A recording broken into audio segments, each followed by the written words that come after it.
This part of the building is a place that represents the pit house.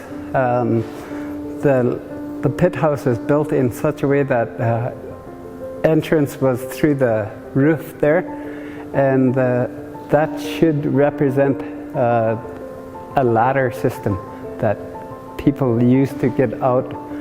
The Nadleh Whut'en community population is approximately 560, of which 250 live on the reserve and the rest in various locations such as Prince George and Vancouver.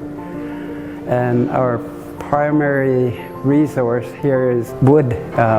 We have very little else to rely on.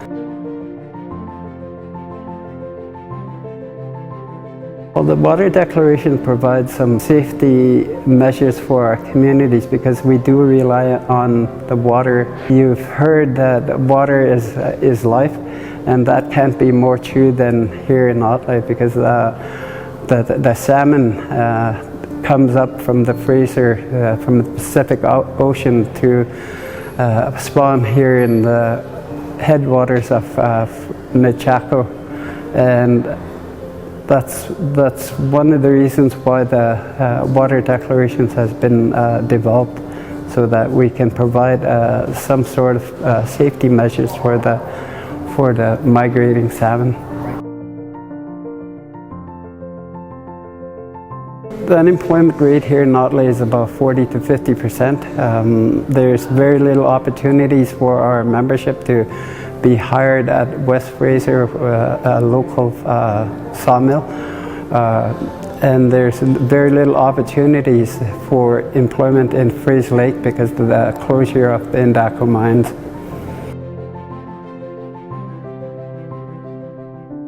The future would be bright if we can sit down with the province and start negotiating some of the revenue sharing opportunities that is available.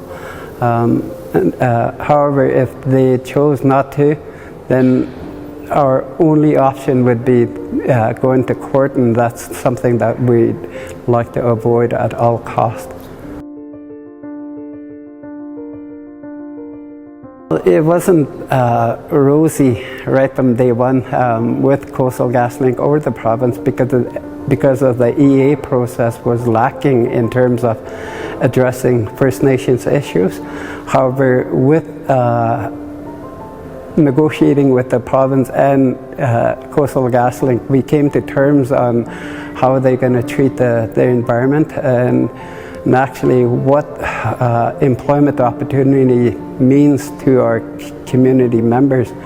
In fact, with Coastal GasLink, we're going to be having a camp and catering here on Lejac IR number 4. So there's a lot of opportunities for our membership to be employed, not only out on the logging and clearing of the pipeline right of way, but also at the camp that's going to be located at Lejac.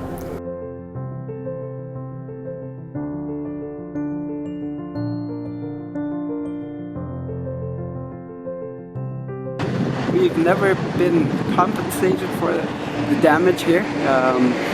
In fact, we've asked Alcan to help us address some of the issues with respect to erosion, and the answer that came back to us was there's no bloody way that Alcan would help us correct the erosion of the riverbanks.